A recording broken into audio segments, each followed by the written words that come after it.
welcome guys. നമ്മുടെ CBSE board exam ഒക്കെ അടുക്കുകയാണ്.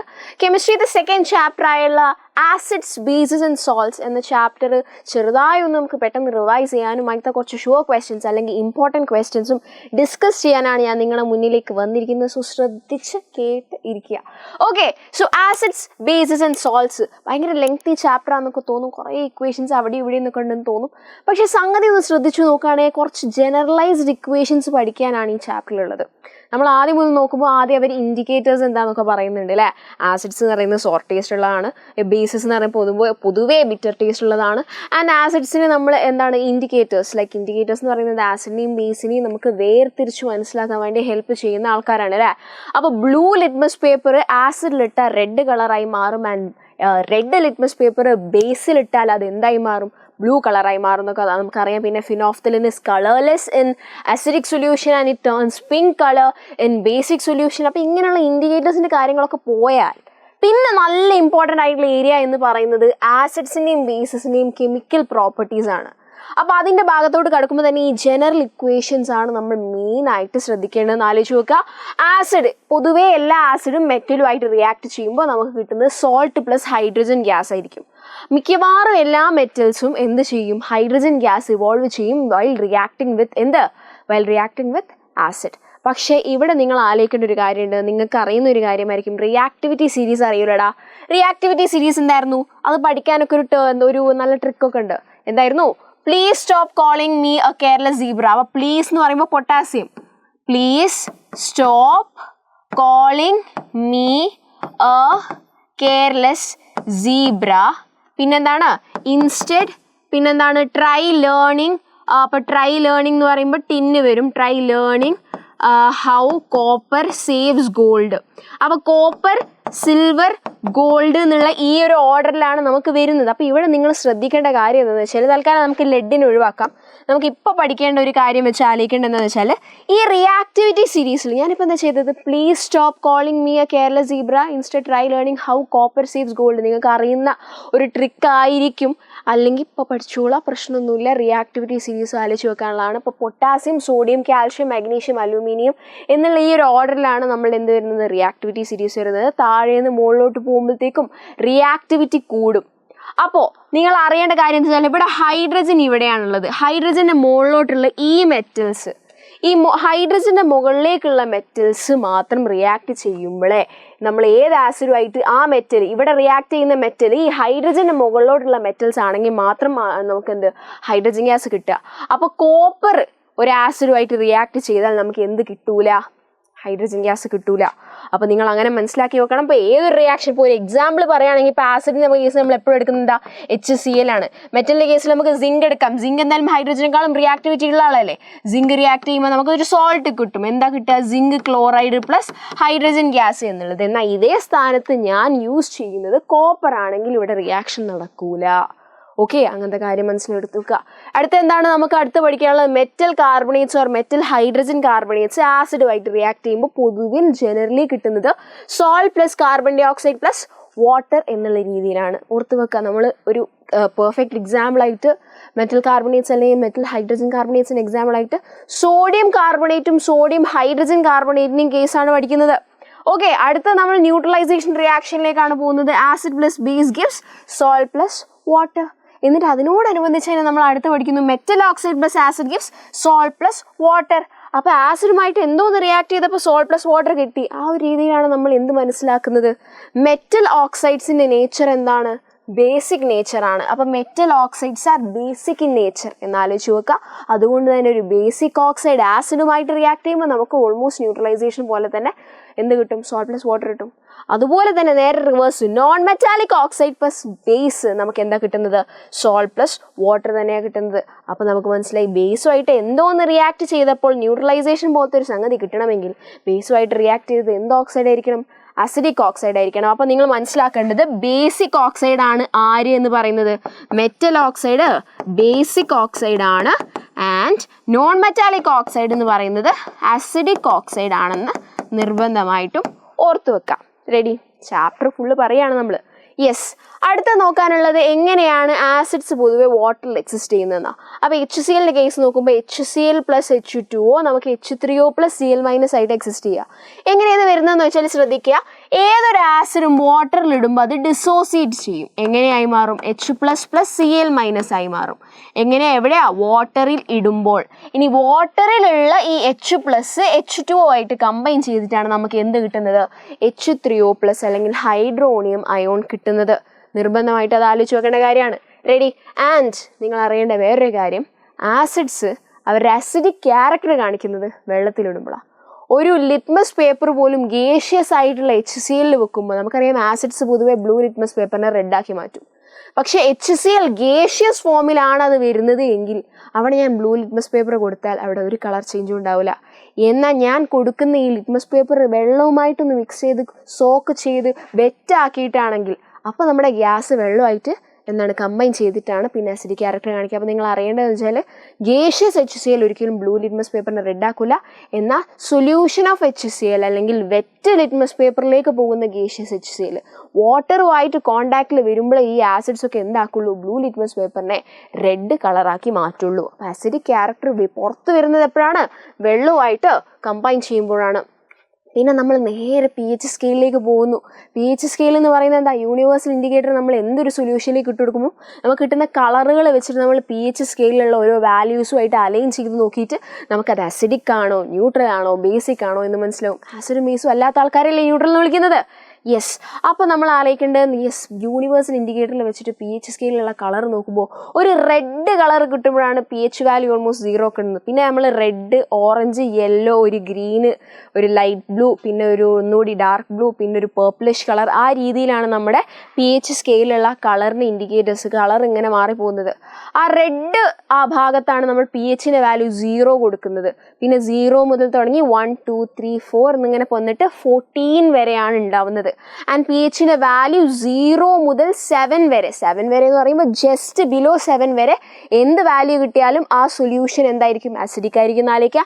And correct 7 എന്നുള്ള വാല്യൂ കിട്ടുമ്പോൾ ആ സൊല്യൂഷൻ ന്യൂട്രൽ ആയിരിക്കും. 7ന് ജസ്റ്റ് അബൌട്ട് ടു 14 എന്നുള്ള വാല്യൂ കിട്ടുമ്പോൾ നമുക്ക് എന്താണ് മനസ്സിലാവേണ്ടത്? That solution is basic. Okay. And bases which are soluble in water is known as alkaline എന്നും ആലോചിച്ച് വെക്കുക.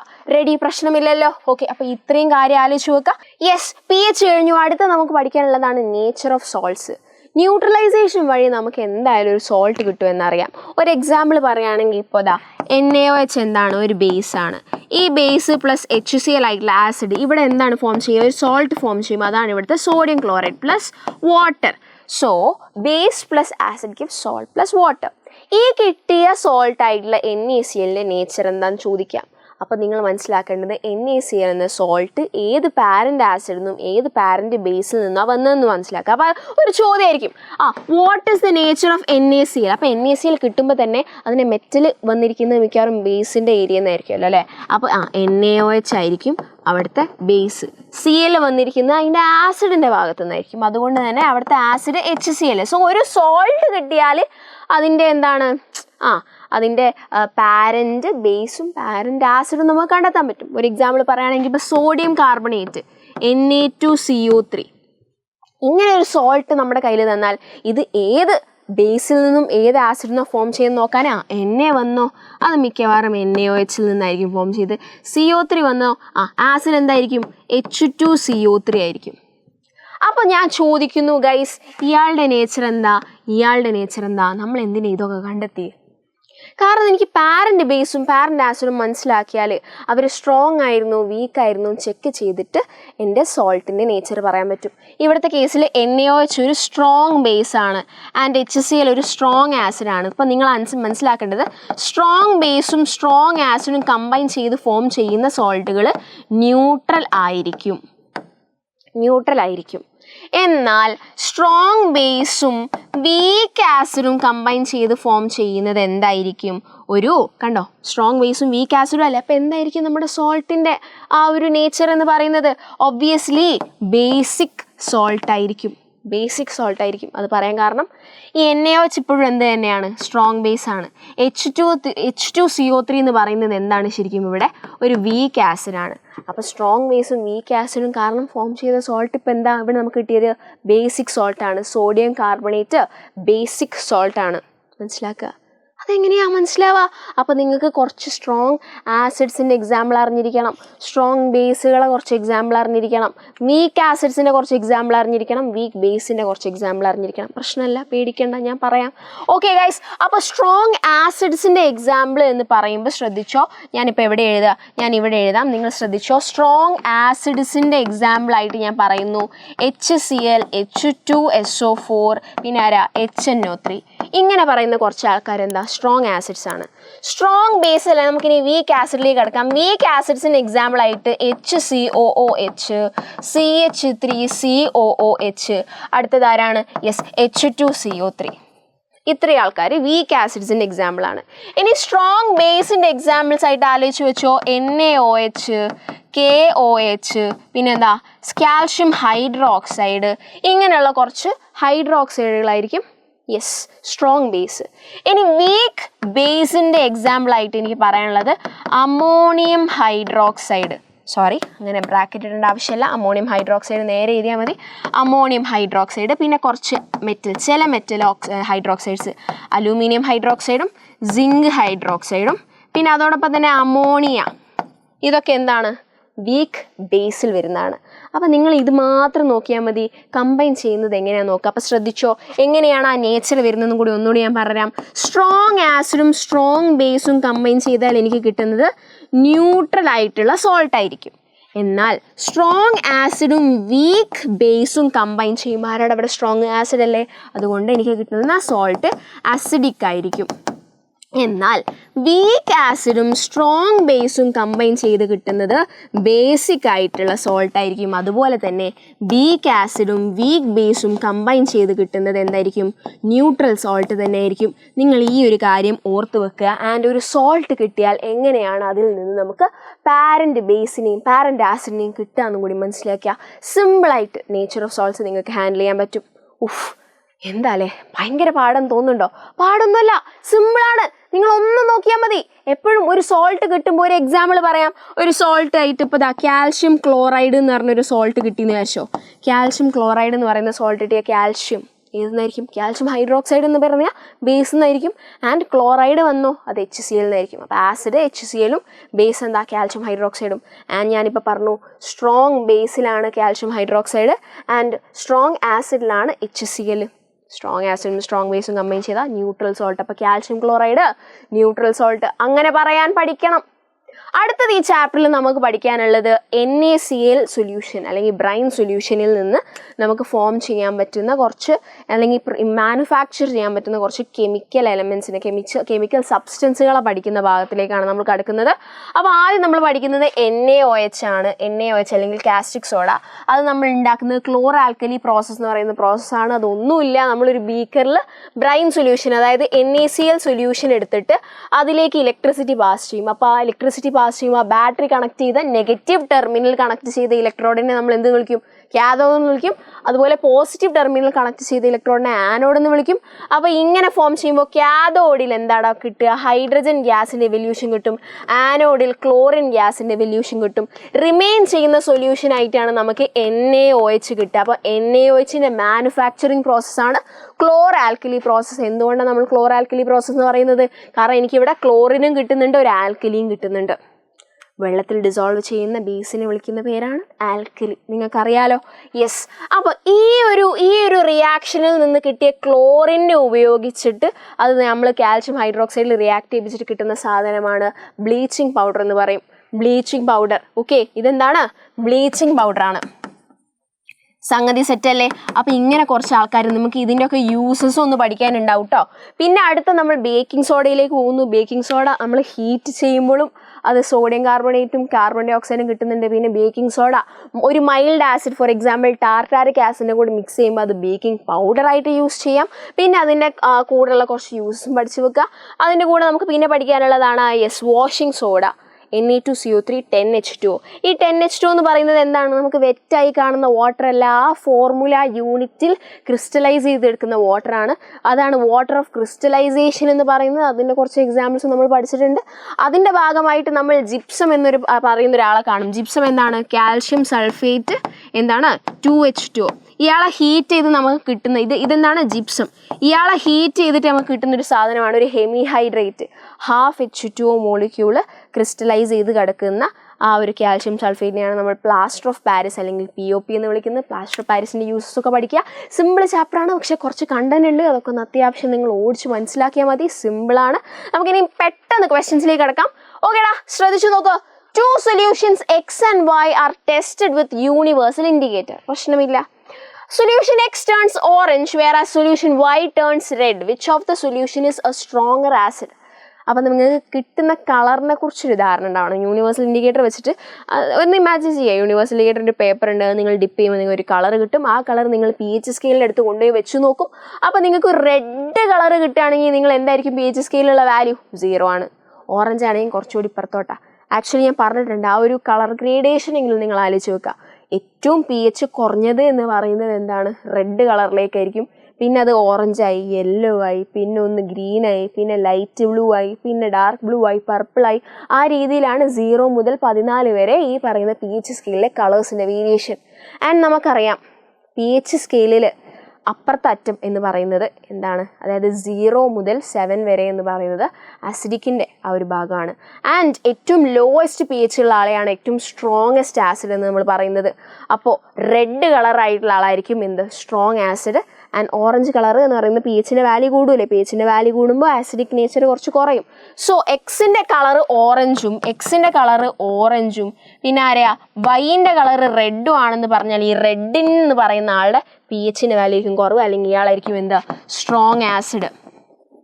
ആൻഡ് ഓറഞ്ച് എന്ന് പറയുന്നത് ഇയാളെ കമ്പയർ ചെയ്യുമ്പോൾ കുറച്ചുകൂടി വീക്ക് ആസിഡ് ആയിരിക്കും, പക്ഷെ ജനറലി കുറച്ച് സ്ട്രോങ് ആസിഡാണെന്ന് മനസ്സിലാക്കുക. യെസ്, അടുത്ത ചോദ്യം നോക്കുക. pHൻ്റെ വാല്യൂ വെച്ചിട്ട് if 2 solutions of different pH, എന്നൊക്കെയാ pHൻ്റെ വാല്യൂ? 2 and 5 are given, which will be strong acid and why? അപ്പോൾ ഒരാളുടെ ഒരു സൊല്യൂഷൻ ഉണ്ട്, അതിൻ്റെ pHൻ്റെ വാല്യൂ എന്താ? 2 ആണ്. അടുത്ത സൊല്യൂഷൻ്റെ pHൻ്റെ വാല്യൂ എന്താണ്? 5 ആണ്. നിങ്ങൾ മനസ്സിലാക്കണം, pH സ്കെയിലിൽ 0 മുതൽ 7ൻ്റെ തൊട്ടിപ്പുറത്ത് വരെയുള്ള ഈ ഭാഗം എന്താണ്? ആസിഡിക് ആണ്. ആൻഡ് ഇവിടെ നിങ്ങൾ മനസ്സിലാക്കേണ്ട ഒരു കാര്യം എന്താ വെച്ചാൽ pHൻ്റെ വാല്യൂ കുറയുന്നതിനനുസരിച്ചാണ് സ്ട്രെങ്ത് ഓഫ് ആസിഡ് കൂടുന്നത്. സോ ഗൈസ്, pHൻ്റെ വാല്യൂ കുറവുള്ള ആളല്ലേ മോർ സ്ട്രോങ്ങർ ആസിഡ്? യെസ് ആണ്. സ്ട്രെങ്ത് ഓഫ് ആസിഡ് ഇൻക്രീസ് ചെയ്യുന്നത് അങ്ങോട്ടേക്ക് ആയതുകൊണ്ട് തന്നെ ഇയാളായിരിക്കും എന്ത്? Stronger acid. ആൻഡ് വൈ എന്ന് പറയുമ്പോൾ നിങ്ങൾ എക്സ്പ്ലെയിൻ ചെയ്യുക. pH സ്കെയിലിൽ pHൻ്റെ വാല്യൂ കുറയുന്നതിനനുസരിച്ചാണ് സ്ട്രെങ്ത് ഓഫ് ആസിഡ് കൂടുന്നതെന്നൊക്കെ പറഞ്ഞാൽ എക്സ്പ്ലെയിൻ ചെയ്താൽ മതി. സെറ്റ് അല്ലേ? യെസ്. അപ്പോൾ നമുക്ക് അടുത്ത ക്വസ്റ്റ്യനിലേക്ക് പോവാം. Why 1 molar HCl has higher concentration of H plus ion than 1 molar CH3COOH? നമ്മൾ സ്ട്രോങ് ആസിഡിൻ്റെയും വീക്ക് ആസിഡിൻ്റെയും എക്സാമ്പിൾ വരെ പഠിക്കുന്ന ഒരു സാധനമാണ്. സ്ട്രോങ് ആസിഡിൽ വരുന്ന ആളാണ് HCl, വീക്ക് ആസിഡിൽ വരുന്ന ആളാണ് CH3COOH. ഇതെന്തുകൊണ്ടാണ്? എടാ, ഞാൻ വെള്ളത്തിലിടുമ്പോഴാണ് എനിക്ക് ആസിഡിക് ക്യാരക്ടർ കിട്ടുന്നതെന്ന് പറഞ്ഞില്ലേ? വെള്ളത്തിലിടുമ്പോൾ ആസിഡ്സ് ഒക്കെ H+ അയോൺസ് പുറത്തോട്ട് വിടുന്നുണ്ട്. H+ അയോൺസിൻ്റെ എണ്ണം കൂടുന്ന ആളായിരിക്കും മോർ സ്ട്രോങ്ങർ ആസിഡ്. ഇയാൾ കുറച്ചുകൂടി ഓർഗാനിക് ആയിട്ടുള്ള ആസിഡാണ്, ഇയാൾ ഒരു അയോണിക് ആസിഡാണ്. അപ്പോൾ ഒരു കാര്യം നിങ്ങൾ ശ്രദ്ധിച്ചു, അയോണിക് ആസിഡ്സ് ഫുള്ളായിട്ട് ഡിസോസിയേറ്റ് ചെയ്യും.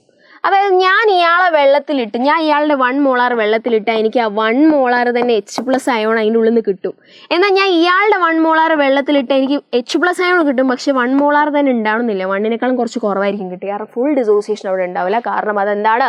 ഓർഗാനിക് ആസിഡാണ്. സെറ്റല്ലേ? അതുകൊണ്ട് നമ്മൾ എന്താ പറയേണ്ടത്? യെസ്, ഇങ്ങനെ എക്സ്പ്ലെയിൻ ചെയ്യുക. HCl is a strong acid. It undergoes complete ionization or complete dissociation when in water. അതുകൊണ്ടാണ് 1 molar HCl is a more stronger acid than 1 molar CH3COOH എന്ന് പറയുന്നത്. അടുത്ത നോക്കടാ. Sunitha carried out the following reactions in laboratory. Complete neutralization of 1 mole of sodium carbonate with hydrochloric acid. അതിൻ്റെ അർത്ഥം എന്താണ്? Na2CO3യും പിന്നെന്താ HClൻ്റെയും neutralisation നടത്തിയെന്നാണ് പറഞ്ഞത്. നമുക്ക് ഇതിൻ്റെ റിയാക്ഷൻ അറിയാമല്ലേ, ഒരു മെറ്റൽ കാർബണേറ്റും HCl റിയാക്ട് ചെയ്താൽ നമുക്കൊരു സോൾട്ട് കിട്ടും. ഇവിടെ കിട്ടുന്ന സോൾട്ട് NaCl ആയിരിക്കും. Salt plus water plus carbon dioxide എന്നാണ് കിട്ടുന്നത്. ആൻഡ് നമ്മൾ ഒന്ന് ബാലൻസ് ചെയ്യാൻ നോക്കുകയാണെങ്കിൽ ഇവിടെ 2 Na ഉണ്ട്. ആൻഡ് അതുകൊണ്ട് തന്നെ നമ്മൾ ഇവിടെ 2 Na കൊടുക്കും. അതുകൊണ്ട് ഇവിടെ 2 ഒന്നും കൊടുക്കും. സംഭവം സെറ്റാവും, കുഴപ്പമൊന്നുമില്ല. യെസ്. അടുത്തത് എന്താണ്? Complete neutralisation of 1 mole of sodium bicarbonate with hydrochloric acid. She found that amount of carbon dioxide formed in both reaction was same. ആണടാ, ഞാനിനി അവൾ സോഡിയം ഹൈഡ്രജൻ കാർബണേറ്റിൻ്റെ കേസല്ലേ പറഞ്ഞത്. സോഡിയം ഹൈഡ്രജൻ കാർബണേറ്റ് ആരെ കൂടെ റിയാക്ട് ചെയ്യാണ്? HCl react ചെയ്യുമ്പോൾ എനിക്ക് കിട്ടുന്നത് എന്താണ്? NaCl plus water plus CO2 തന്നെയാണ്. ഈ ഭാഗങ്ങൾ സെയിം ആണ്, പ്രശ്നമൊന്നുമില്ല. അപ്പോൾ അവൾ എന്താ നോക്കിയത്? ഇങ്ങനെ റിയാക്ട് ചെയ്തപ്പോഴും കിട്ടുന്ന കാർബൺ ഡൈ ഓക്സൈഡിൻ്റെ എമൗണ്ട് സെയിം ആണ്. അതൊരു ബാലൻസ്ഡ് ഇക്വേഷൻ നിങ്ങൾ എഴുതി നോക്കിയാൽ നിങ്ങൾക്ക് മനസ്സിലാവും രണ്ടും ഒരേ എമൗണ്ട് ഓഫ് കാർബൺ ഡൈ ഓക്സൈഡാണ് വരുന്നതെന്ന്. റെഡിയല്ലേ? പക്ഷേ ഇവിടെ ഒരു ചെറിയ വ്യത്യാസമുണ്ട്. ഫുൾ റിയാക്ഷൻ നോക്കുമ്പോൾ കിട്ടുന്ന സോൾട്ടിൻ്റെ എമൗണ്ട് മാറ്റമുണ്ട്. അത് ഞാനിങ്ങനെ ഇവിടെയും 2 ഇട്ട് കൊടുക്കാൻ കാരണം എന്താ? കാരണം അത് ബാലൻസ്ഡ് അല്ലായിരുന്നു. നിങ്ങളൊരു റിയാക്ഷൻ എഴുതി കഴിഞ്ഞിട്ട് ബാലൻസ്ഡ് ആണോ അല്ലോ എന്ന് ചെക്ക് ചെയ്ത് നോക്കുക. LHSലും RHSലും ഒരേ നമ്പർ ഓഫ് ആറ്റംസ് ഉണ്ടോ നോക്കുക. ഇവിടെ അങ്ങനെ അല്ലാത്തത് കൊണ്ട് ഞാൻ ഇട്ട് കൊടുത്തു. ഇവിടെ ഓൾറെഡി ആയതുകൊണ്ട് ഇനി ഇട്ട് കൊടുക്കേണ്ട ആവശ്യമില്ല ഒരു നമ്പറും. യെസ്. അപ്പോൾ എന്താണ്? Is A finding correct? Justify your answer. Justify ചെയ്യാൻ വേണ്ടിയിട്ട് നിങ്ങൾ 2 റിയാക്ഷൻ്റെ ഇക്വേഷൻ എഴുതി കൊടുത്താൽ മതി. Yes, she is right. 2 എണ്ണത്തിലും ഒരേ amount of carbon dioxide ആണ് പുറത്ത് വരുന്നതെന്ന് എന്നിട്ട് ഈ ഇക്വേഷനിലൂടെ കാണിച്ചു കൊടുക്കുക. അടുത്തെന്താ? How does the amount of salt formed in case 1 compare with amount of salt formed in case 2? അപ്പോൾ എന്താ പറയേണ്ടത്? കേസ് 1 2 mole ഓഫ് സോൾട്ട് കിട്ടുന്നുണ്ട്, എന്നാൽ കേസ് 2 1 mole ഓഫ് സോൾട്ടേ കിട്ടുന്നുള്ളൂ. അത് മാത്രമാണ് ഇവിടുത്തെ വ്യത്യാസം.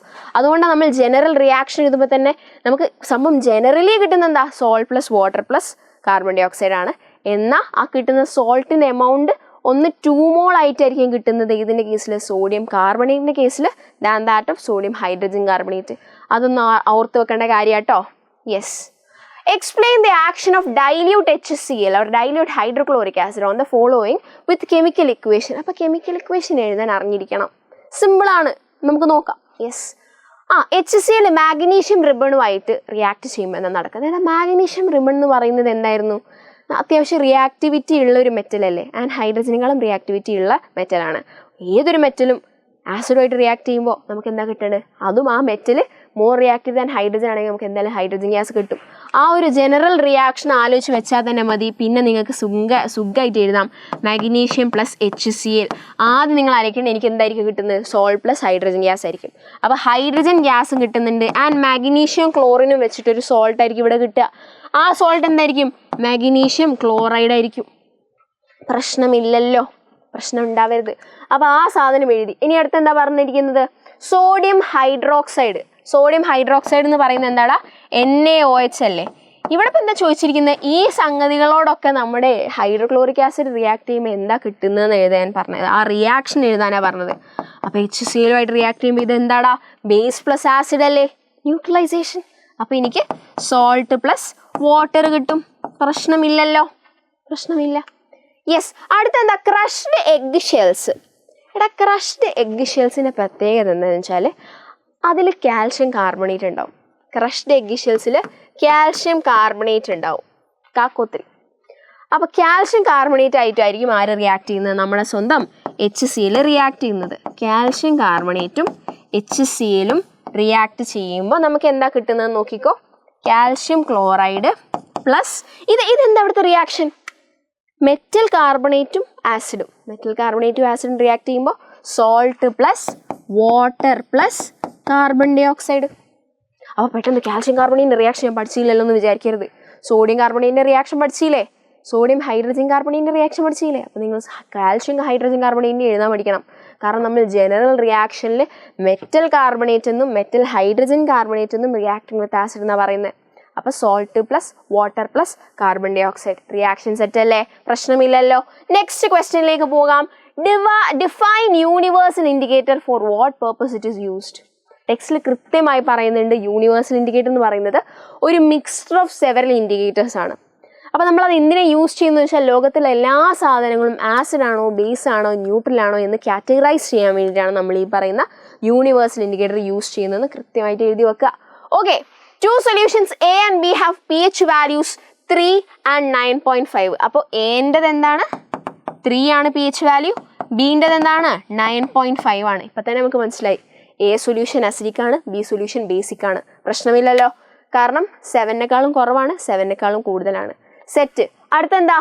Which of this will turn litmus solution from blue to red and which will turn phenolphthalein from colorless to pink?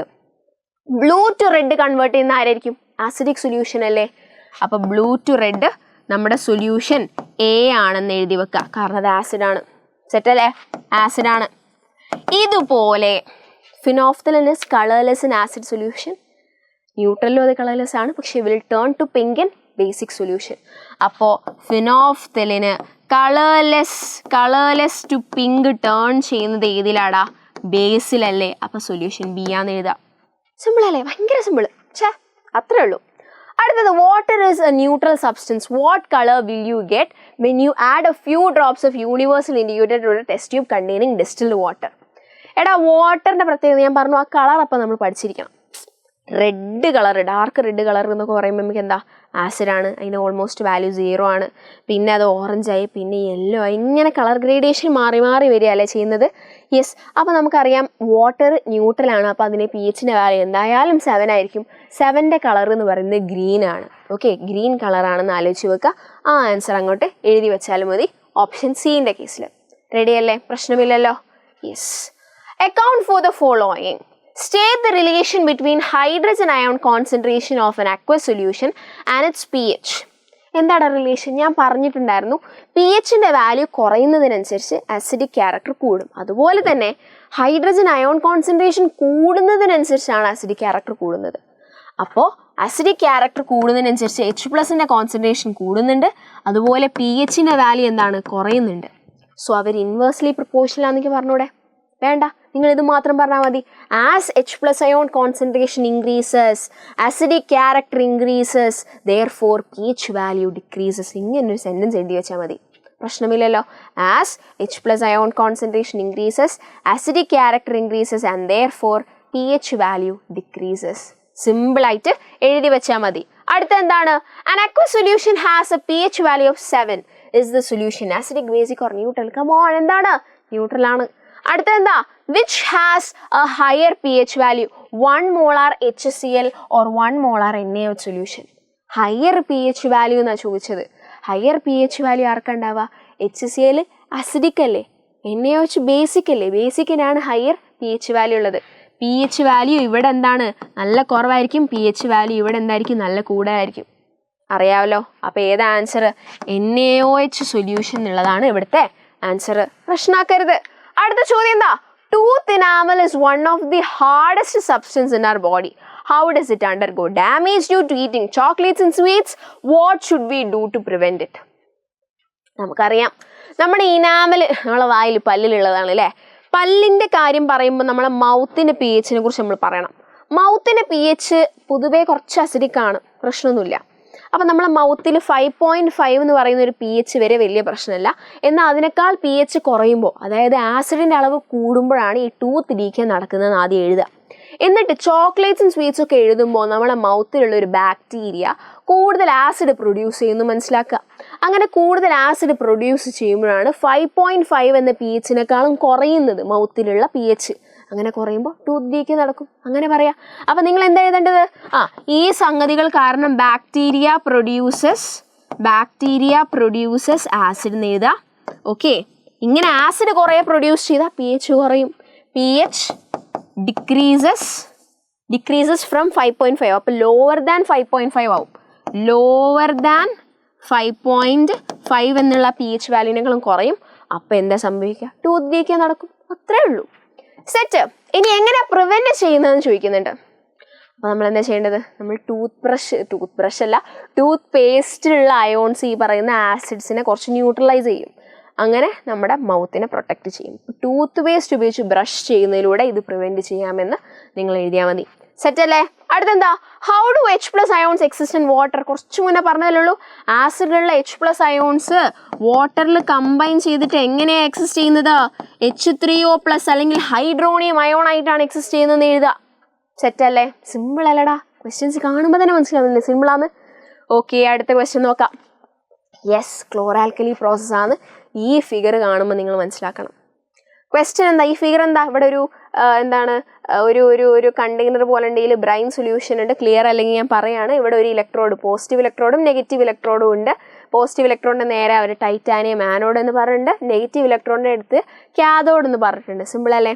ഞാൻ നിങ്ങളോട് പറഞ്ഞിട്ടുള്ളൊരു കാര്യമാണ്, കാഥോഡിൽ ഏത് ഗ്യാസാണ് പ്രൊഡ്യൂസ് ചെയ്യുക, ആനോഡിൽ ഏത് ഗ്യാസ് പ്രൊഡ്യൂസ് ചെയ്യുക.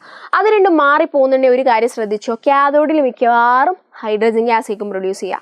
അത് നിങ്ങൾ ഇങ്ങനെ എഴുതി നോക്കിയാൽ മതി. കാഥോഡ് എന്ന് പറയുമ്പോൾ അതിലൊരു എച്ച് ഇല്ലേ, കാണുന്നില്ലേ? അതുകൊണ്ട് തന്നെ അതിൽ ഹൈഡ്രജൻ ഗ്യാസ് ആയിരിക്കും പ്രൊഡ്യൂസ് ചെയ്യാമെന്ന് മനസ്സിലാക്കുക. ഓക്കെ, അപ്പോൾ ആനോഡിൽ ബാക്കിയുള്ള ഗ്യാസ്, ആനോഡിൽ ഏത് ഗ്യാസ് ആയിരിക്കും? ക്ലോറിൻ ഗ്യാസ് ആയിരിക്കും.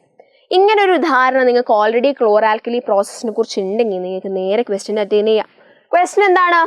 Identify the gases evolved at anode and cathode in the above experiment setup. Above എന്ന് ഉദ്ദേശിച്ച് ഈ ബെലോ എക്സ്പെരിമെന്റ് സെറ്റപ്പ് ആണ്.